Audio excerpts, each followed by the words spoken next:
Here's what's coming up on today's show. Today, we're going to take a look at some of the questions that we ask clients that help shape their financial plan. Join us as we explore the right questions to help uncover what truly matters, guiding clients towards financial decisions that align with their goals and values.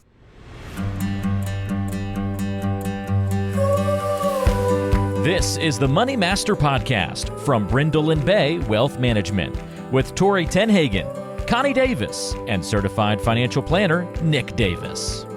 Welcome back to the Money Master Podcast. Connie here along with Nick and Tori. We are so grateful that you're here with us today. We're going to be talking about financial stories. What questions that we ask here at Brindle and Bay to a new client that comes in and helping them to create their financial story. You know, I think it's interesting when you think about financial planning, your brain automatically goes to money. Numbers. All the questions around money. Right. But that's only one part. A part. Yeah. There's so many more emotional questions that go into financial planning. That's the part we've said that probably a million times on this podcast is we can put the numbers together. We can tell you what to do, but there's so much more psychology, mindset, your life, your goals that go into it, or the numbers don't matter. I mean, this happened yesterday. So family says, you know, they've been a client for 3 or 4 years. They say, I'm really thinking about working an extra year because I really like to save that extra money and I'm really kind of enjoying my job. She's in the same meeting with him and she says, this is the first I'm hearing of that. And she wouldn't be happy with him working an extra year unless she can solve what was going on in her mind, which was she retired a year and a half ago and she's going stir crazy. Yeah. And so the conversation went way away from the math. I said, listen, we can model out what this is going to look like for you, but ultimately that decision is not going to be about numbers, right? Yes, if you work an extra year, you can dedicate that money to a pet project if you want to set that aside and tuck it away. But ultimately, that's not a reason, right? Ultimately, your decision to retire at this age versus that age, if it's just a year or two difference, is going to be about your own personal happiness. You know, if you're enjoying work, great. Yeah. If you're not, you know, the truth is work is overrated when you can experience a little more time freedom. And this person was already kind of starting to experience that freedom at work and he enjoyed it. And so it just kind of comes down to some of these questions that really get to the bottom of it. You know, it's not just the math. In fact, when we got done with the meeting yesterday, this just literally happened yesterday, she was really contemplating how hard it was to be retired and what she was going to do with herself and the friendships that she wished she would have created before she retired. And it was, and I told her, I said, that's something it's underrated. We're working harder to try to help people to figure this out because it can make retirement so much better. Well, and I think to your point, there's so many things that you can't imagine, you can't plan for until you're actually in that moment and you realize, oh, I wasn't expecting to feel this way, or I missed this, or I wish I had done that. It's not just okay, now I'm taking income from what I saved. It's okay, now what am I doing with my life? Now it's a mindset shift just as much as it is an income shift. Well, it's because it's really about, they do want to know practically where's my money coming from and how's it getting into my checking account when I stop working. And it's like, that's half of the battle. Right. The other half. So we ask these questions. Well, that's what I was going to say. We ask both questions, right? Quantitative and qualitative. That's kind of how we broke today's questions out, that we ask. Because there is, the numbers matter. There is going to be those pieces that we have to ask about, but there's also the mindset part. Right. And so asking these questions can help to uncover in these things, but ultimately you do the work yourself because you're the one who has to dig in and do a little journaling, a little heart searching. You know, so ultimately, if you're led in the right direction, that's all we can do is help you to do that. And it's also why it's not a one and done thing, because your mindset shifts, or I decide I hate retirement and I want to go back to work part time, or ultimately it's not. That's why financial planning is not a one and done. Right. So what's the first question that you guys ask? You want to take it, Nick, or me too? No, go ahead. I was actually going to just say before you said that, it's important to point out the other part of this is we're trying to uncover the person's story, your financial story. Right, because it's unique. Right. And there's going to be some things that we have to kind of know, is this unique to your story that maybe makes it a little different for you than it does for somebody else? A practical example of that is there was a family who their story was that they had so much pension from the military and also Social Security that when one of them passes away, that's really when they would need to withdraw a lot more from their portfolio. That made their story unique. And I remember Tori had told them, this makes your story unique. We'd show them a graph and they would see this amount of money coming out later in life. And so you see that big fat like bar right there? That's when you're going to take the most of your money out from your portfolio. And that's because your story shows that you're going to have a reduction in pension at some point. Right. And so, we got to kind of, so these things, to what Connie was saying, these questions are helping to uncover the financial story. So what's the first question? Yeah. So we sit in that qualitative stuff for a little bit, like not all just jump into numbers, because we can do that. A lot of times they've given us that before they come in. So the first questions we ask is a lot of mindset, kind of psychology stuff. So the first one is, what's important about money to you? And that comes from a book, Values-Based Financial Planning. I'm going to say his name wrong. Bill Backrack. Yeah. And it's really to kind of get their motivation of why are we even building this plan in the first place? What's it important for? People hate that question, by the way, because they think we're asking it a different way. Well, and we get crickets. Like, it's kind of a stumping question. We almost always ask it by telling you, listen, this question has been being asked since like the 90s. Okay. So like, trust me, I'm going to ask it in a very specific way. And I'm going to start with, and if it's a husband and wife, you can't answer for each other. Yeah. So we want to hear what's important, about money to you. What is important about money to you? Not, what do you want money to do for you? Yeah. It's what's important about money to you. And people are like, that's such a weirdly phrased question. So can we do a little exercise with that? Like, ask me. I don't sit in these meetings with you, so I don't generally hear. You've been here for 10 years and you don't know the answer. Okay. No, I know the answer. She knows her answer, but she doesn't know how we play it out. Yeah. Okay. So what's important about money to you? It provides a sense of freedom. Okay. So what is important about freedom to you? What's important about a sense of freedom? It allows me to do things that I want to do when I want to do them. Okay. And why does that feel important to you? Here's where the crickets start, right? You have to ask a question until people stop talking and they can't answer it. And they go, this is awkward. Why are you doing this? Yeah. Right. And a lot of times the other thing they do, they'll look at their spouse and like, well, I don't know about you, but I like if they start to go, oh no, are we off here? They start to question each other. What was the last thing Connie said?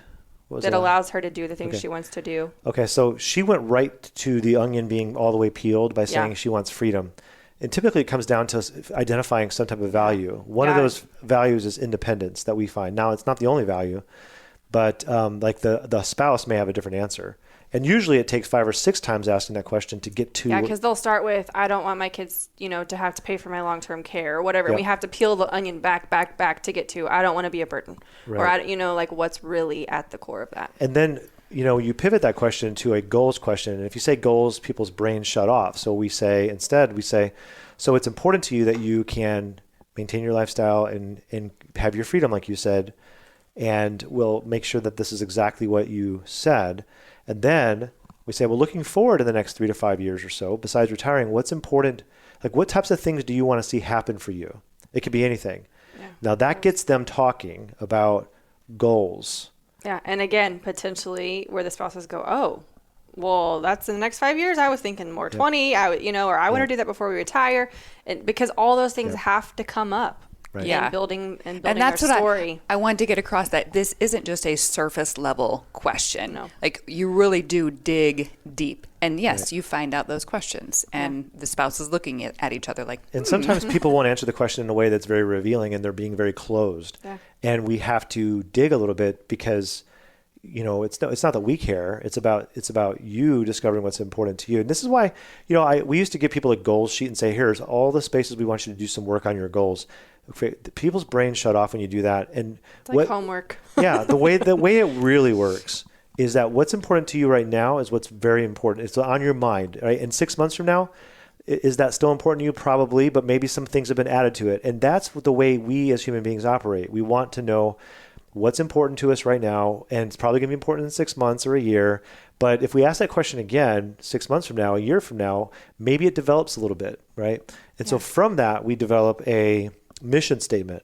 Yeah, I'm going to say that's kind of our guidepost that we come back to and say is Your North Star. Are your, how you're spending your money, how you're taking your income, is it serving your ultimate purpose? And that lives in the top of your, wait for it, one-page financial plan. We talk about a lot. Your story, your one-page financial plan is your due north. This is why I'm doing what I'm doing.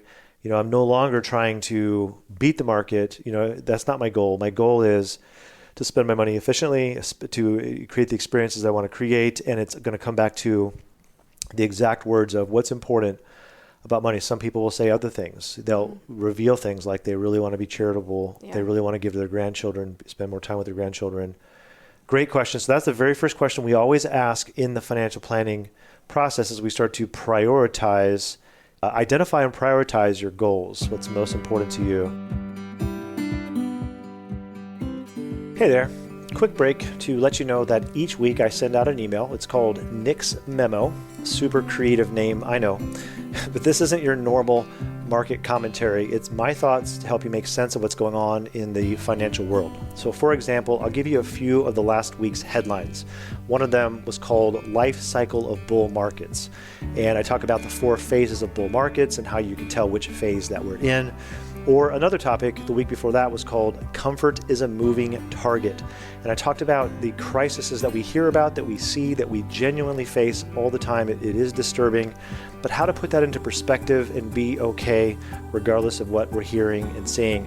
And one more topic for you, a couple weeks before that, is what does it take to feel wealthy? And that was based on an interesting study about how much money people have, and yet they still feel they don't feel wealthy. So what does it take to feel wealthy? So if you're interested in getting that every Friday, then all you have to do is text us the word MEMO. That's MEMO. And you're going to text it to our business line at 214-988-9178. That's 214-988-9178. And we'll get you subscribed to the weekly memo. What's the next questions? We give them some journal prompts. Like you said, we're not giving them homework. Honestly, we tell them this is optional, but it's just kind of let's look a little deeper if you want to. And it really does spur some thought and question with the spouse if that's, the situation. We actually had someone bring theirs in all listed out, and we put it on their dashboard of like, oh, cool, you did this. This really helped you. Yeah. But they're meant to be a little more gut punch question, a little deeper than we're going to put on your one-page plan. But the questions, there's 2 of them. The first one is, you learn that you will live entirely healthy for the next 5 years, and then suddenly you will meet your end. Write a list of experiences that you would like to have. So 5 years, you live completely healthy, but then you're going to be dead in 5 years. Yeah. What do you want to do? So what? Yeah. So that's just starting to scratch the surface and really start to develop that classic bucket list. Yep. Yeah. But then we flip the script on them. A doctor lets you know that you have a terminal illness and you will meet your end in 30 days. Write down regrets that you feel. Okay. So 30 days. I find out I got 30 days to live. Okay. Whether you're retired now or not, the point is you get 30 days. It's no longer about what you want to do. It's about what regrets. That one takes your breath away. Yeah. Yeah. Right. That one's painful. It's that and you may still kind of come back to your bucket list of, I didn't do that, but that often elicits more of a, I wish I'd spent time with my family or my kids or done, it's a little more emotional in what you would have wanted to accomplish. I think that those questions help you to become much more present and mindful, about everything. So I've been watching these YouTube videos on near-death experiences, people who have, like engineers who have died and come back, and, agnostic people who have died and come back. And it's interesting that there's a common theme, and that common theme many times is they would say, live intuitively, like listen to your gut, be more, and many of us, we're not aware of our intuition. We're not aware of kind of that deeper sense. And so, your conscience. And Well, and that's one thing I was going to say. Sometimes people have told us this all feels a little vulnerable. I feel like I'm like laying everything bare for you guys, because it is. A lot of people don't want to do, or some people will avoid financial planning because they don't want to do this part. They've been resisting going to somebody and essentially going to the doctor and saying, okay, I'm here for a physical. Yeah. They don't want to do that. It's very uncomfortable. And when you do it, you should be acknowledged and applauded because it's a very challenging thing for a lot of people to do, but it's the best thing you can do. And the earlier, the better. So those are the journal prompts. And then it leads us to another question. Yeah, you had kind of mentioned that, we asked them about their goals in the next 5-10 years. Another question we asked kind of looking forward is what's your legacy goal? Because that's part of the plan as well. What's your family situation? What does legacy look like to you? Because some people want to make sure they set a good chunk aside to leave legacy, and some people are like, nope, I want to spend it. It's mine. So knowing that matters, because people have different. That's a Different unique opinions. Part of their story. It's different for everybody. I heard you ask this question yesterday, and I overheard you, and you're like, we don't have a legacy goal in here at all, which means we're going to spend your money down to as close to zero as possible as you get older. So, speak now or forever hold your peace if you want to earmark $100K or $500K. And what was funny is I heard him say, well, I want to leave $500,000 to each kid. And she said, I don't know, maybe 100 or 200,000, whatever's left over. And what's interesting is that they actually probably wouldn't be able to accomplish all their goals and leave $1 million, to their future just their particular plan. Now, for many people, that could be possible. Right. But what's interesting is that it's very specific to them.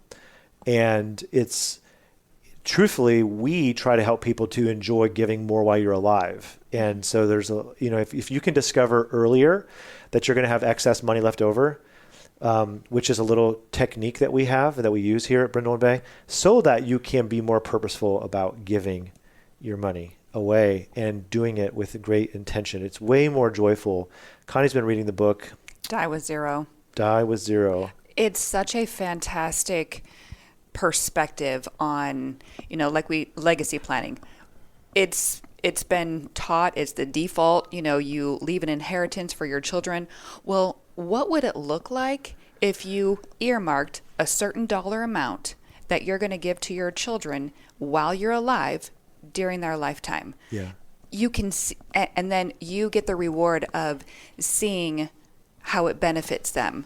Or maybe you decide, hey, we're going to do a family trip and we're going to, pay for that trip for them. Like, you get to be a part of enjoying them seeing that inheritance. Yeah. It's just a different perspective, and I like it. Yeah. So legacy goals, very, very good. Next question that we'd like to ask, quantitative, right?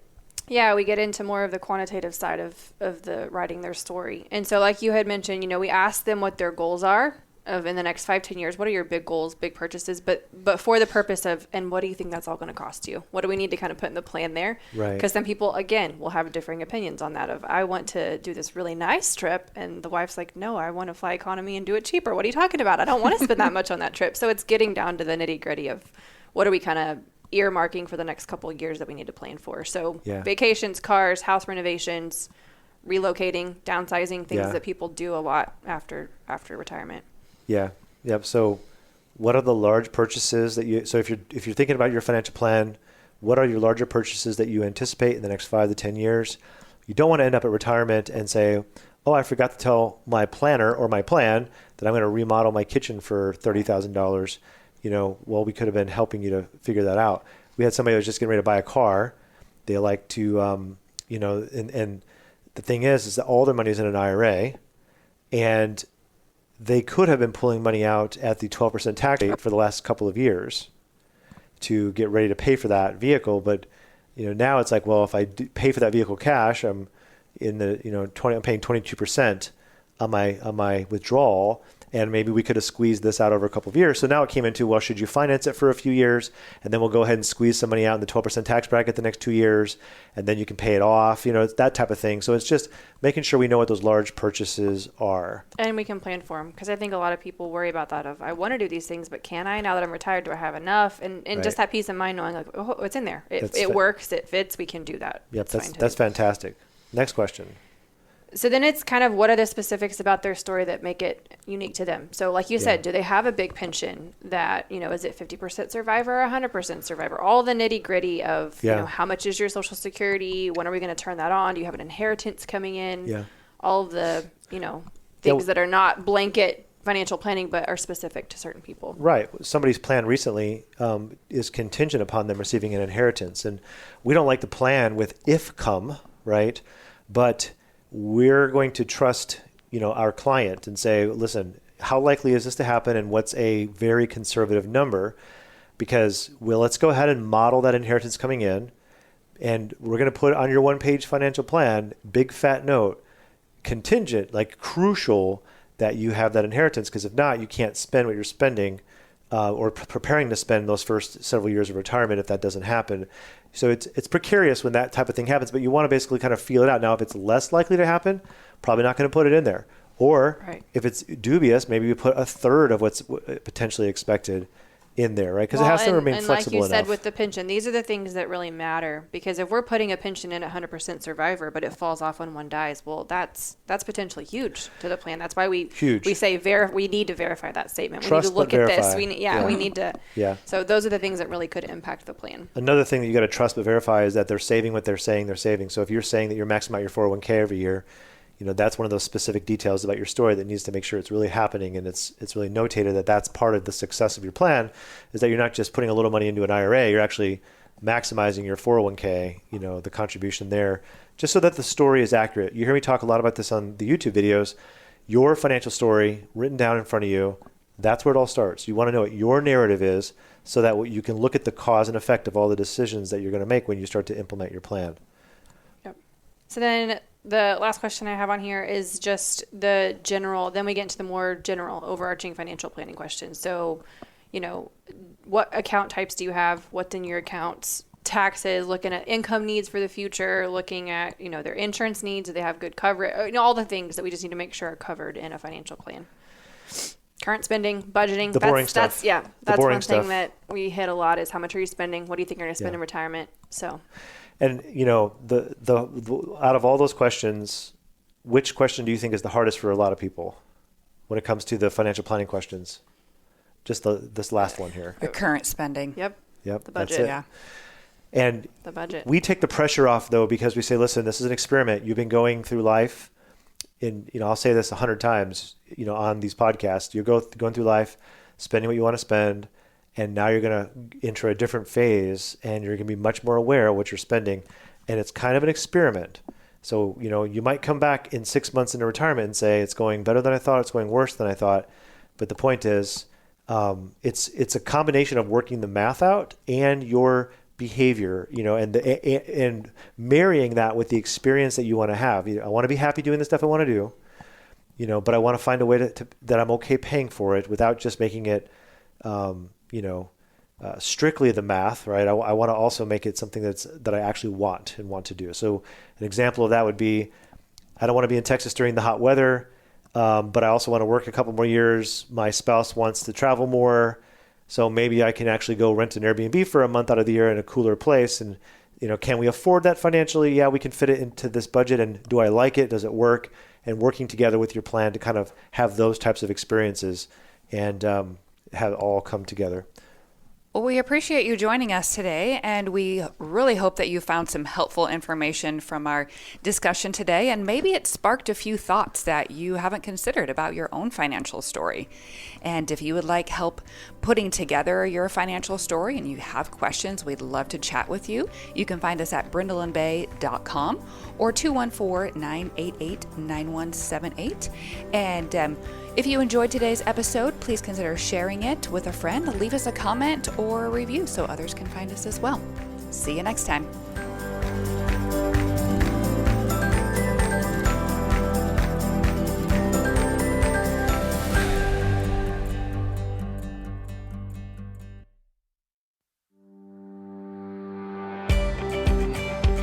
Here's a quick break to tell you about a video I recently finished. The video is called 3 Ways to Reduce Taxes on Your Social Security Benefits. Up to 85% of your Social Security can be taxed federally.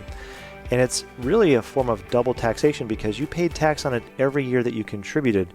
So in this short video, I'm going to share 3 ways to reduce or eliminate taxes on your Social Security benefits. There's no cost to get that video. All you have to do is text us the letters SS to our office line, which is 214-988-9178, and we'll get that right to you. Again, it's text the letters SS, like Social Security, to 214-988-9178. Nick Davis is an investment advisor representative of Brindle and Bay Financial Advisors, a registered investment advisor. This show is for informational purposes only. Any exposure to ideas and financial vehicles discussed should not be considered financial advice or a recommendation to buy or sell a financial vehicle. You should consult a qualified financial, tax, or legal professional before taking any action. This program is not endorsed by the Social Security Administration or any other government agency. Annuity guarantees rely solely on the financial strength and claims paying ability of the issuing company. Insurance licensed in Texas, number 1188639. Brindle and Bay Wealth Management is affiliated with Brindle and Bay Financial Advisors.